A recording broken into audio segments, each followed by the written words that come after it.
Hi, කොහොමද? So this video about ඔයාලා thumbnail එකෙම දැක්කා toxic relationships. මේක මගේ experience එක අනුව කතා කරන්නේ. And previous video එකට එක නංගි කෙනෙක් comment එකක් දාලා තිබ්බා toxic relationship කියන්නේ නම් සෑහෙන බාධාවක් කියලා.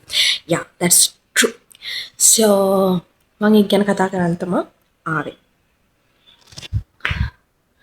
අපි සමහරක් ගෑල්ලමයි ඉන්නවා මෙන්න මේ ටයිප් ගෑල්ලමයි තාම still exist like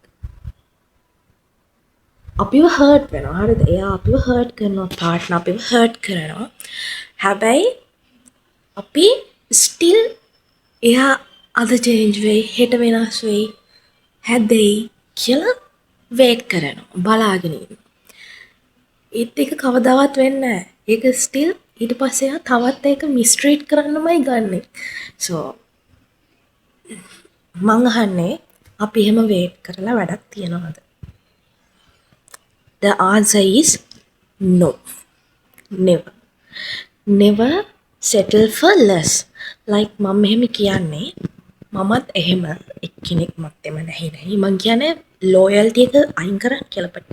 මං කියන්නේ relationship එකට යන්න කලින් ඔයාලා ගොඩාක් ස්ටඩි කරන්න and ඒ මනුස්සයා කෙනෙක් ගොඩක් හොයලා බලන්න. ඔයාව හර්ට් වෙන්නේ කොතනද? ඔයා එක කෙලින් කියන්න. මට මේක හරිම uncomfortable. මම මේකට ආස නැහැ. මට මේක අවුල්. So එයා එක ඊට පස්සෙත් ඒ වැරද්ද කරනවා නම් he's not the one. So that's the tip I wanna give you guys. ඔයාව හර්ට් වෙන්නේ කොතනද? එතන කියලා ඒ මනුස්සයා එතනින් හැදුන්නේ නැත්තම් එතනින් අයින් වෙන්න.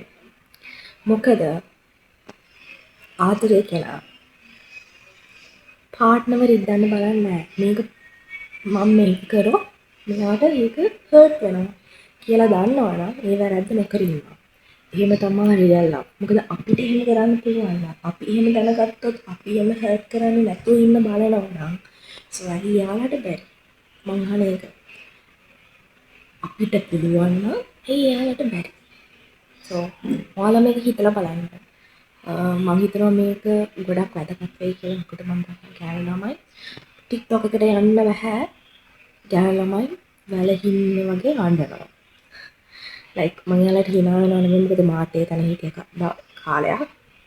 මේ අඬනවා එයාව හර්ට් කරනවා. ඒක දැනගෙන අඬනවා. ඇයි යාමට එහෙම කරන්නේ? ඉතින් he's not the one.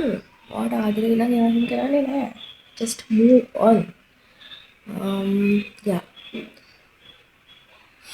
love කියන එක හරිම සුන්දර දෙයක්. හරිම කෙනෙක් හම්බුනා.